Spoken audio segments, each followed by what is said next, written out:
Cuando Jeremías vino a los atrios de la casa de Jehová, Pasur le oyó anunciar estas palabras y no pudo aceptar que se atreviese a profetizar sin su permiso de la que era inspector jefe.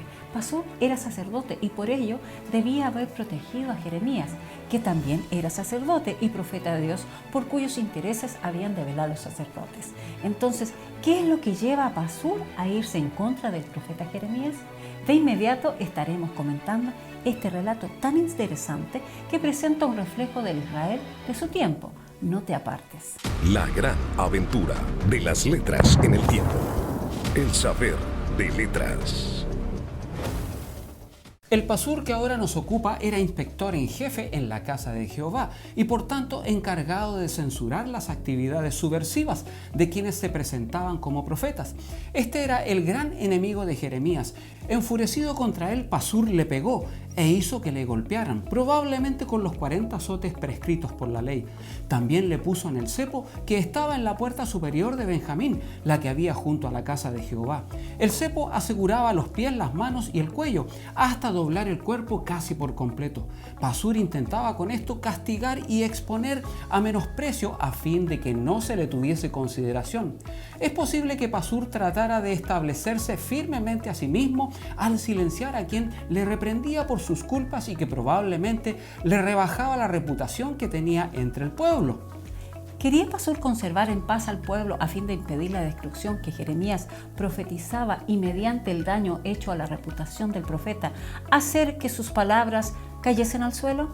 Por el versículo 6 vemos que él mismo se había querido hacer pasar por verdadero profeta, diciéndole al pueblo que tendrían paz. Con eso les había profetizado falsamente y porque la profecía de Jeremías decía lo contrario de la suya. Se enfrentó con él. Jeremías se mantenía firme en lo que había dicho contra Judá y Jerusalén. El país va a la ruina. A toda Judá entregaré en manos del rey de Babilonia. Por mucho tiempo había sido la tierra de Dios, pero ahora se transfería a Nabucodonosor su título de propiedad. Este será el amo del país y dispondrá de sus habitantes como le plazca, pero ninguno escapará de sus manos. También a la ciudad le espera la ruina. El rey caldeo se llevará a Babilonia todo cuanto tenga algún valor en la ciudad. Vemos luego el justo enojo de Dios contra Pasur. Al día siguiente, Pasur sacó a Jeremías del cepo. El profeta tenía ahora un mensaje de parte de Dios para Pasur. Cuando éste lo sacó del cepo, Dios le puso a Jeremías unas palabras en su boca que a Pasur le habrían despertado la conciencia si éste la tuviera. Parte de esta palabra es que Pasur va a llevar un nuevo nombre impuesto por el propio Jehová, Magor Visaviv, que significa terror por todos lados, con lo que expresa así el continuo estado de pánico en que Pasur se ha de hallar un día y del que va a contagiar a sus mejores amigos. Su propia imaginación le había de crear ese pánico atormentador. Por otro lado, a causa del grave castigo que le había infligido Pasur, Jeremías sentía en su pecho una lucha entre su gracia y sus debilidades.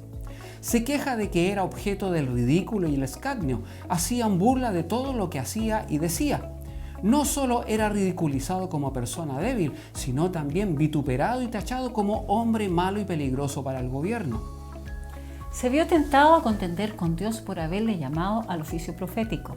Jeremías sabía que los profetas que le habían precedido habían sido perseguidos y no tenía razón para esperar mejor trato. Dios le había dicho expresamente que los reyes de Judá, sus príncipes, sus sacerdotes y el pueblo de la tierra pelearían contra él. También Cristo les dijo a sus discípulos la oposición que habían de encontrar para que no tuviesen tropiezo. Se vio tentado a abandonar su oficio, en parte porque encontró en él tantas dificultades y a aquellos a quienes fue enviado, en lugar de ser edificados y volverse mejores, se exasperaban y se volvían peores. Luego le fue asegurada la presencia del Dios con él, mas Jehová está conmigo como poderoso guerrero para tomar partido a mi favor, señala Jeremías. Apela a Dios que se manifieste contra ellos como juez justo y que vindique así la causa que le ha encomendado. Tras ese breve paréntesis de euforia en los versículos 11-13, su lamentación irrumpe de nuevo. Pronuncia una maldición sobre el día de su nacimiento. Desea no haber nacido. También maldice al que le llevó la noticia a su padre. Está enojado porque no fue muerto en el vientre de su madre y piensa que su presente aflicción da motivo suficiente para justificar estos apasionados deseos. El saber de letras. Al finalizar nuestro programa, el uso que podemos hacer de esta historia, aunque no está escrito para nuestra imitación, se puede extraer aquí buenas lecciones. No hay cosa que les duela más a los fieles ministros de Dios como el que se les impida predicar el Evangelio, pero cuando el corazón hierve de enojo por el rigor ministerial, encontramos suficientes motivos para despreciar todo aquello que en algún momento significó nuestra realización. En ese momento es cuando es probada nuestra templanza y debiéramos ser capaces de poner freno a nuestros pensamientos y a nuestra lengua.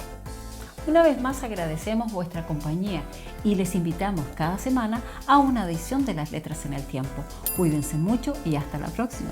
Adiós.